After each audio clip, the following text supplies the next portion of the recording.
1 Samuel, chapitre 13.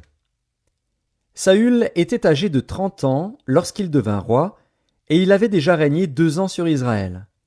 Saül choisit 3000 hommes d'Israël, 2000 étaient avec lui à Micmar et sur la montagne de Béthel, et 1000 étaient avec Jonathan à Gibéa de Benjamin. Il renvoya le reste du peuple, chacun à sa tente. Jonathan bâtit le poste des Philistins qui était à Géba, et les Philistins la prirent.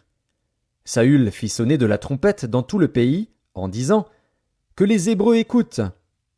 Tout Israël entendit que l'on disait « Saül a battu le poste des Philistins, et Israël se rend odieux aux Philistins. » Et le peuple fut convoqué auprès de Saül à Gilgal.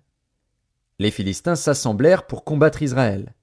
Ils avaient 1000 chars et 6000 cavaliers, et ce peuple était innombrable comme le sable qui est sur le bord de la mer. Ils vinrent camper à Micmar, à l'orient de Beth-Aven.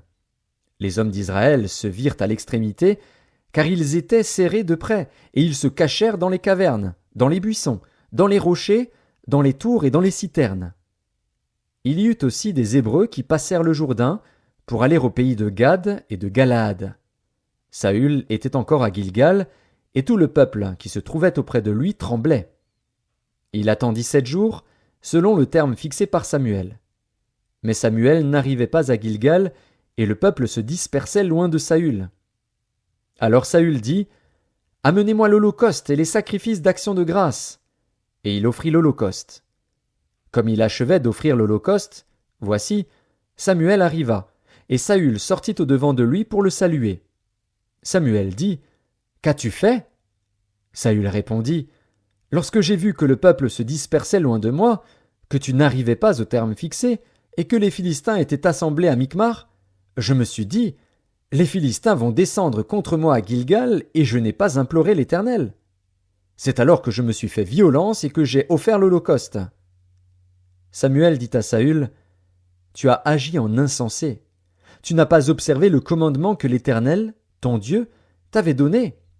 L'Éternel aurait affermi pour toujours ton règne sur Israël. Et maintenant ton règne ne durera point. L'Éternel s'est choisi un homme selon son cœur, et l'Éternel l'a destiné à être le chef de son peuple, parce que tu n'as pas observé ce que l'Éternel t'avait commandé. Puis Samuel se leva et monta de Gilgal à Gibéa de Benjamin. Saül fit la revue du peuple qui se trouvait avec lui.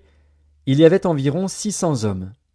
Saül, son fils Jonathan, et le peuple qui se trouvait avec eux avaient pris position à Géba de Benjamin, et les Philistins campaient à Micmar. Il sortit du camp des Philistins 3 corps pour ravager.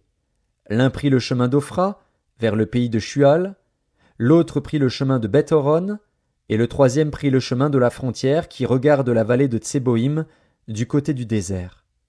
On ne trouvait point de forgerons dans tout le pays d'Israël, car les Philistins avaient dit « Empêchons les Hébreux de fabriquer des épées ou des lances. » Et chaque homme en Israël descendait chez les Philistins pour aiguiser son soc, son hoyau, sa hache et sa bêche, quand le tranchant des bêches, des hoyaux, des tridents et des haches était émoussé, et pour redresser les aiguillons.